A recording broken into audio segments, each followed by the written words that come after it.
Allen Davis Insurance Agency in Wapakoneta and Minster is your solutions provider. You can trust the experienced professionals at Allen Davis Insurance to protect your assets. Call today and start saving money with multi-policy discounts and more for auto, home, life, business, recreational, total farm protection, and more. Call Allen Davis Insurance Agency in Wapakoneta and Minster.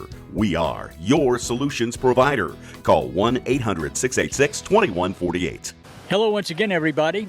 We're visiting once again with Devin Dye, the land guy. And Devin, when last we talked, we had sunny skies, and we've gone through a season, I guess, that depending on what part of the state you're in, it's a little bit different. The rain, the weather hasn't really cooperated in some spots, and in other areas we've had a little more rain. But I guess this is the thing that farmers put up with from year to year. Yeah, this business, you rely on trust and faith more than probably any other business that exists, the agricultural industry. It's been a challenging year for a lot of growers. It's been, just a different year, but there's a lot of people here. We're at the Farm Science Review today, and a lot of people here with smiles on their faces, and the reality of it is we'll go on, and next year's another year, and things will turn out the way they turn out. Now, every year there comes a period of time where maybe a farmer is thinking about retirement, maybe doesn't have any kids to pass the family farm on to, or whatever the reason. There are people that think about selling the farm, and people that might be thinking about increasing their acreage or whatever. There are some intangibles that oftentimes that buyer or seller don't think about, and it's important to get a real estate guy involved to help them sort out all those issues. That's correct. The timing on selling a property really basically depends on the seller's needs. Obviously, preferably in the winter, fall, and early spring is the best time to sell one. Reason being the crops aren't on, and it just makes for an easier transition. But you talked about getting a hold of a real estate professional, and I would push that a little bit further. It's more important to get a hold of someone that is familiar with the land brokerage side of the business. There's a lot of things to consider when selling a farm, land, and not all of that is really understood by everyone in the real estate profession. There are things as far as tax advantages, tax disadvantages. Those are just small things to touch on. More in-depth things would be, making sure that a property is marketed properly in front of the correct number of buyers. Not only the number of buyers, but the actual buyers. That's the number one key, is making sure that who's handling your most likely largest asset is qualified to do so. Well, you mentioned the land broker as such, the real estate professional needs to know also what has been done to enhance the value of that property, whether with conservation practices, tillage, things like that. That's important for that really fair price at the end of the day. Yeah. It's funny when you mention the word tile, some real estate agents think that's on your kitchen floor. No, we're talking about the stuff under the ground that makes a good farm. And it's really important, for example, a seller, if they're willing, or if they're preparing to sell their property, if they have access to those tile maps, that's gold to a real estate professional like myself, because that becomes an obstacle that we can overcome right away with a potential buyer, that this is an adequately drained property. And especially the year we just had, Gary, if it's systematically tiled, you're at a massive advantage. In addition to that, going to the point of somebody thinking that they might want to be able to sell their farm, or somebody wanting to buy their farm. I guess I need to think about it both ways here. Having some kind of a professional that knows where to go to get that paperwork that might be filed in the county courthouse, somebody that can do it quickly in an efficient manner of time, that's important too. That is very important. Getting the correct documentation from not only the courthouse but the FSA, tillable acreage, what's in CRP, what contracts exist. Some things that sellers don't consider is not every human being on earth is eligible to receive CRP payments. And you might not know that as a seller, but I have been through several experiences where I learned that the hard way. So you're right, getting the correct documentation and knowing how to handle that. One of the things that I would want to touch on, and I think this is a great value for you as the consumer of this show and landowner, when you go to sell a property, it is really important both for you and the purchaser to get a survey done. It's something that the surveys that exist in today's world are very old. Most of them are very old, and we are gaining or losing considerable amounts of acreage based on the new technology that the surveyors and engineers have to do these surveys. And just recently, I bring this up because it's fresh in my mind, but I sold a 300-acre farm, and it was advertised, and it was in the county records at 275 acres, and when we sold it, it sold at 294. That is a substantial acreage gain that the seller had no idea that they actually owned. So what you're saying is that farmer that sold actually had more acreage, which would possibly have increased his bottom line in the sale. Significantly. For that specific scenario, the farm sold at $5,500 an acre, and there was approximately 20 extra acres. Do the math.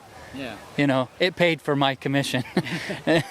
And that's one thing that sellers have a hard time accepting. I mean, I'll face it right now.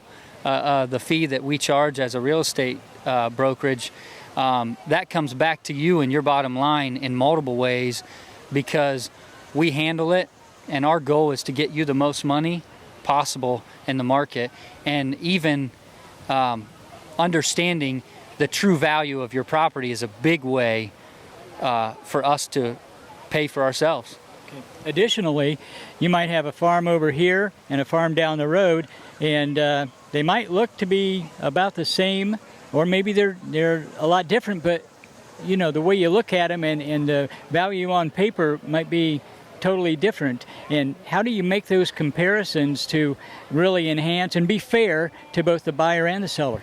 Yeah, well, I was just alluding to that when I talked about knowing and understanding the true value of your property, and getting into understanding comparables. That is a very common word that's thrown around in the real estate business, and even the general public understands. Well, can you give me comparables on my property? What is it worth in a community or in a neighborhood when you're selling a house? It's a little bit different in the ag land business. For example, I know of one area in Northwest Ohio where one side of the road is considerably better soil than the other side of the road. And if you're looking at it from just a novice standpoint, you think that both properties are comparable, and they're really not. One thing holds true in this industry across commercial, residential, farmland, no matter what you're talking about from a real estate standpoint, is location. Location. There's a few areas in our state that farms sell for, what some people would consider very exorbitant amounts of money. But the reality of it is the lack of transfer makes it much more valuable. So understanding how one property is valued compared to the properties around it is very important. And when you're doing a valuation on a property, it's important that you don't pigeonhole it to just one location. You may have to get outside of the county to find out its true value. And that's where a really qualified land consultant comes in, like myself, to help you establish that value. And that's how we create value and pay for ourselves. Well, Devin, you have years of experience in the industry as a professional, a consultant, whatever that title is. At the same time, you aren't just staying the course. You're always learning more and more. And is that one of the reasons you come to something like the Farm Science Review? Yeah, I try to make it here every year, and there's a saying that if you're not growing, you're dying, and that goes along with the ag business pretty well. But I try to come to events like this and continuously educate myself for my clients, simply because there's multiple things in our industry that are changing every day and even quicker than in history. And coming to events like this help me understand what's going on in the ag community, both with the natural resources side of this business and the the commercial side of the business. It's just very important for me to stay up on this stuff so that when it comes to marketing your property, I know every way that would be the highest and best use for your property and how to maximize that for your bottom line. A lot of times, I suppose, there might be almost a divine moment that you might see something at an event like this that sort of turns on the light bulb, so to speak? Yeah, several years ago, I had always played around with the drone thing and tried to get aerial photos and, all of that stuff. And several years ago, I found that technology basically here, and it turned into aerial photos of the farms, and it really helps our consumers see a property. It's no different than this. We'll touch on the drone thing real quick and how I learned that here. If you were going to buy a house and I drove you to the front of the house and just said, there it is, you can't go in and look at it, but you can buy it right now. That's what the drone technology has done to the ag industry, because you can actually get over it. It's going to be hard to get above that farm unless you know a pilot. Yeah. Well, now we have that technology to do so, and I found that at the Farm Science Review. Well, Devin, as we close our discussion today, wanted to pass along a point to our viewers and our potential buyers or sellers to get more information about how you do business. You've got something especially on a digital basis. Yeah, I send it out both electronically, and we snail mail it still because we have a lot of people that want to receive stuff in the mail. I make a quarterly newsletter, and it summarizes what's going on in the agricultural land market, specifically in Western Ohio. And it goes out quarterly, and if you'd like to sign up for that, you can email me, devin@rsre.com. You can also contact me through my phone, 419-303-5891. Also with that, anytime we get a new listing, a farm for sale, we put you on our email list and you get it. We don't bombard you with emails, and we don't take advantage of that because we respect our customers, but we do keep you up to date on what's going on, and you never know when one will pop up in your area. And I would suppose that this would be of interest to folks outside Western Ohio as well. Yeah, we have a lot of absentee owners on that. It's amazing how people have $500,000 in a 401k and they want to watch it every day of their life. But they own $1 million farm and they don't care what the values are, but they live 500 miles away from it. And that's what I have created, is something that can help them keep that value at the top of their mind and understand what's going on with their asset. Very key point. And if folks would like just to get a little bit more information, what's the best way for them to do that? The best way to reach me is via email or my cell phone. My email is devin@rsre.com, and my cell phone is 419-303-5891. And the other thing I want to throw out there as far as the newsletter is concerned, a lot of people are just interested in knowing what their specific property's worth. And it's something that I do. I've done it since I've been in the business. If you get a hold of me, I can give you a very good idea of what the value of your asset is. And that just helps you in estate planning. Any planning you have, knowing what you own, knowing what it's worth is very valuable to you. Devin Dye, the land guy, has been our guest. And Devin, always a pleasure. Thanks for being with us. Thanks, Gary. Welcome to the 30-second tour of your local poet plant. Local producers sell us tons of their grain. We grind it, mix it with water and special enzymes. The result is fermented, distilled, and dehydrated until it's 200 proof alcohol. Corn oil is extracted. and protein and nutrients are condensed, dried, and turned into animal feed, bringing our tour to an end with high-protein feed and cleaner-burning high-octane fuel. Visit poet.com to learn more. United Equity Inc. is your locally owned farm-based cooperative. For agronomic services, we offer seed and a full line of dry and liquid fertilizer, as well as soil sampling by soil type, grid, or management zone to best utilize your fertilizer application. Call us to discuss agronomic services customized for you. Reach your best yields with United Equity, serving Allen, Auglaize, Mercer, Putnam, and Van Wert counties.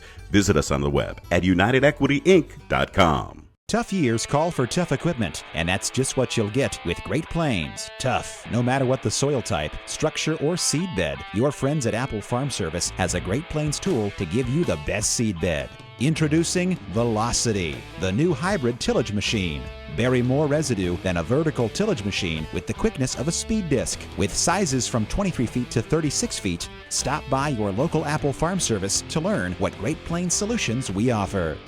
Welcome back to In Ohio Country today. Big Dan Wilson alongside of Peggy Hall, and Peggy is with The Ohio State University. We're here at Farm Science Review at the Small Farms Center and Small Farms Building.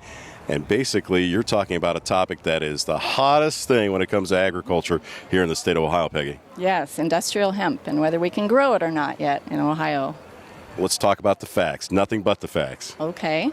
Well, I cover the legal territory, so I can tell you that it is now legal in Ohio. Hemp as a plant is now legalized, but we are not quite ready to grow because there's a licensing program that will have to come online first. Well, let's talk about some of the things that people need to do and be aware of what the process is in order to make this happen in Ohio, and really what got us to this point. Yes, what got us here is the Farm Bill, the 2018 Farm Bill, removed the federal restrictions on hemp, so it's no longer a controlled substance for federal criminal law purposes. And then Ohio followed suit and has done the same. But in both cases, the Farm Bill required states to set up a licensing program so that we can regulate the growing of hemp. And we're in the process of doing that right now in Ohio. The Ohio Department of Agriculture is tasked with setting up a program. Let's talk about your topic here today. What are you going to be speaking about with regards to that? Let's expand upon that a little bit. Well, I'll talk a little bit about what we think that program will look like. There will be requirements for growers or processors. They will have to obtain a license in order to grow or process hemp. There will be some background eligibility requirements, so they'll screen out folks perhaps who've committed felons, those kinds of problems. And then they'll have an acreage requirement. I think they're talking about a 10-acre minimum for growing the hemp. And then there will also be enforcement mechanisms, testing mechanisms to make sure that it's indeed hemp and not marijuana. And what some of those penalties might be if they do perhaps end up growing marijuana rather than hemp. So we'll see all of those regulations coming up here by the end of the year. The state has promised that it'll have its regulations out. Are there any other states that we're trying to model this particular program after? I don't know who they're looking to. I would guess, though, that they may be looking to Kentucky because that was one of the first states to jump onto the pilot program that the 2014 Farm Bill allowed states to initiate. We did not initiate that here in Ohio, but Kentucky was on it very quickly. For Kentucky, it's been a nice replacement for tobacco crops. Many of those tobacco growers are converting over to hemp, so I would imagine they'll look pretty closely at how Kentucky has handled its pilot program. And you'll have to correct me if I'm wrong, but I think they had some starter plants that were planted over in Reynoldsburg there at the Department of Agriculture. Is that correct? That's true. Even though our farmers can't yet grow hemp until the licensing program is up, they did allow hemp to be grown for research and education purposes. So there is some growing in the state for those purposes. That's legal now. So it seems like there's still a long process before this really comes to fruition on the farm. And if people want more information, where do they go? They can follow our Ag Law blog, the Ohio Ag Law blog, on farmoffice.osu.edu. We've been following it every step of the way. And then also the Ohio Department of Agriculture now has its hemp program page up on its website. So a couple of sources there to keep up with things. Peggy Hall has been our guest. Peggy, thanks for joining us. You're very welcome. They say good news spreads fast, and for a Meyer manure spreader, it spreads even too. Spread fast, even, and accurate with a new Meyer manure spreader from your local Apple Farm Service. Experience the famous and unique rear discharge system on the VMAX series, the V4 series, the Industrial SXI series, the Crop Max series, the Poultry Litter Spreaders, and the Truck Mount Spreaders. Spread the good news. Ask your local Apple Farm Service to learn more. Sinus problems and headaches? Have a sneaking suspicion there's mold lurking about? With over 20 years in business, you can trust the professionals at EarthSafe Ozone. They will test, inspect, and treat your home or office, eliminating mold, mildew, fungus, and bacteria. It's time to put an end to pesky mold. Call 419-227-0303 to schedule your mold spore test today. S&S Volvo is your locally owned heavy-duty truck dealership in the area with a full line of Volvo and Isuzu trucks. We offer Volvo, Isuzu, Cummins, and GM parts and service weekdays until midnight until 4:30 p.m. on Saturdays. We also have leasing and rental options to meet your needs.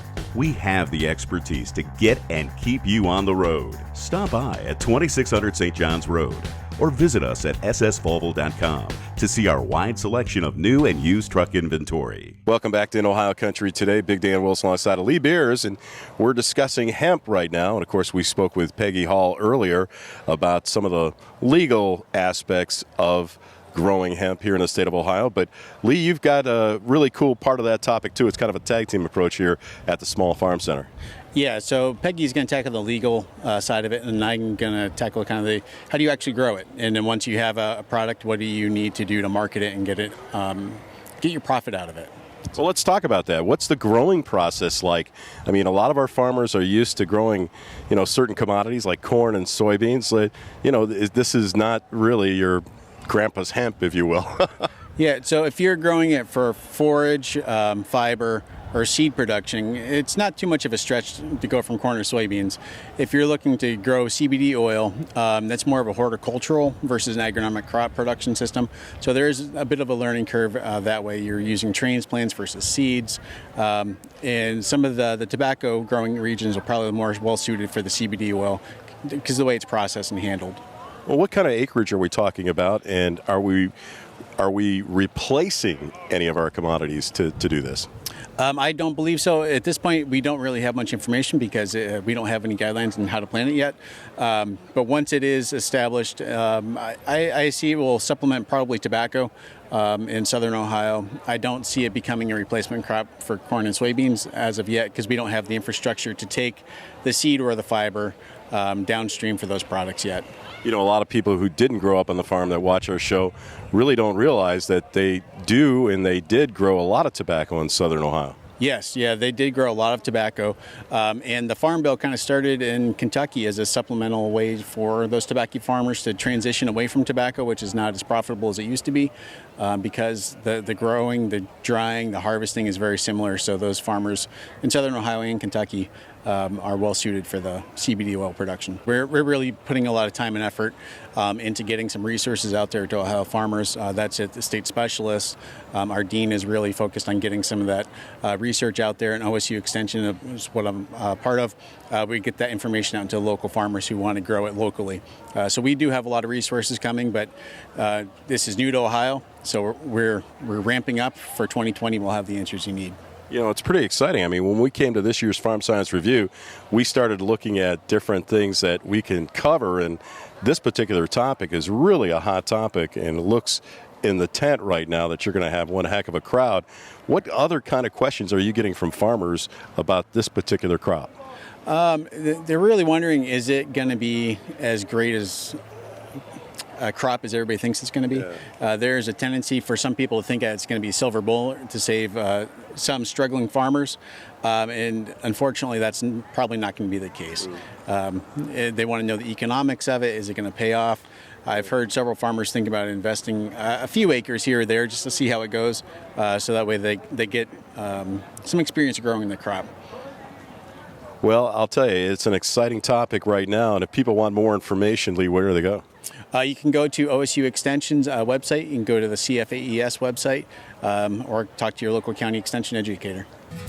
I'm Terry McClure, a fifth-generation soybean farmer. Farming can be tough, but we have the Ohio Soybean Council investing farmers' dollars to find new uses for soybeans. Their research helps develop better beans for livestock, poultry, and for people. It also helps create new products like soy-based cleaning supplies and paint cartridges, plus cleaner-burning soy biodiesel. Soybeans are Ohio's #1 agricultural export. To learn more, visit soyohio.org. S&S Volvo is your locally owned heavy-duty truck dealership in the area with a full line of Volvo and Isuzu trucks. We offer Volvo, Isuzu, Cummins, and GM parts and service weekdays until midnight until 4:30 p.m. on Saturdays. We also have leasing and rental options to meet your needs. We have the expertise to get and keep you on the road. Stop by at 2600 St. John's Road or visit us at ssvolvo.com to see our wide selection of new and used truck inventory. Allen Davis Insurance Agency and Wapakoneta and Minster is your solutions provider. You can trust the experienced professionals at Allen Davis Insurance to protect your assets. Call today and start saving money with multi-policy discounts and more for auto, home, life, business, recreational, total farm protection, and more. Call Allen Davis Insurance Agency in Wapakoneta and Minster. We are your solutions provider. Call 1-800-686-2148. Closed captioning paid for in part by the following. Are you looking to buy or sell farmland? Then work with a company that works for you. Ron Spencer Real Estate. Founded in 1975, Ron Spencer specializes in farmland, agricultural, and commercial real estate. Check him out on the web with 3 locations to serve you. Ron Spencer Real Estate at rsre.com. That's rsre.com. Hey, that's going to do it for this week's edition of In Ohio Country Today. For more information, as always, you can check us out on the web at inohiocountry.com. We have a Facebook account. We also have a YouTube channel and more. And as I mentioned, check us out on inohiocountry.com. Have a good day, everybody.